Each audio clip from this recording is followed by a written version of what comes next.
Hello hi welcome to cooking with మృదుల.blogspot.com. మీ సలహాలు సూచనలు పంపాల్సిన నా ఈమెయిల్ అడ్రస్ reddy.mridula@gmail.com. మీ కామెంట్స్ని నా బ్లాగ్ కుకింగ్ విత్ మృదులలో కూడా పోస్ట్ చేయొచ్చు. ఈరోజు మనము కొత్తిమీర పచ్చడి రెసిపీ చూద్దాము.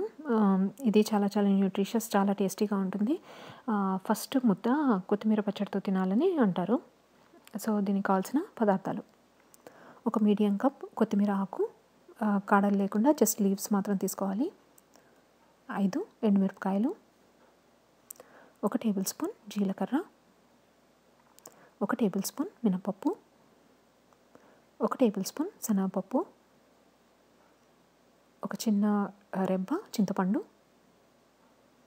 తగినంత ఉప్పు, చిటికెడు పసుపు, 1/2 టేబుల్ స్పూన్ ఆవాలు, 2 టేబుల్ స్పూన్ల ఆయిల్. ఇప్పుడు తయారు చేసే విధానాన్ని చూద్దాము. ముందుగా స్టవ్ ఆన్ చేసి పాన్ పెట్టి 1 టేబుల్ స్పూన్ ఆయిల్ వేయాలి. అది వేడయ్యాక మినపప్పు, శనగపప్పు, జీలకర్ర, ఎండుమిర్చి వేసి 2 నిమిషాలు వేయించి చివరిగా చింతపండు వేసి కలిపి డ్రైన్ చేసి పక్కన పెట్టుకోవాలి. ఇప్పుడు అదే పాన్లో కొత్తిమీర వేసి వెంటనే స్టవ్ ఆఫ్ చేయాలి. ఇలా చేయడం వల్ల కొత్తిమీర లైట్గా వేగుతుంది. ఇప్పుడు ఒక మిక్సీ జార్లో వేయించిన పప్పులు మిశ్రమం, ఉప్పు, పసుపు వేసి కోర్స్గా గ్రైండ్ చేసుకోవాలి.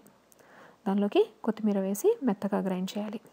ఇప్పుడు మళ్ళీ స్టవ్ ఆన్ చేసి ప్యాన్ పెట్టి మిగిలిన 1 టేబుల్ స్పూన్ ఆయిల్ వేయాలి.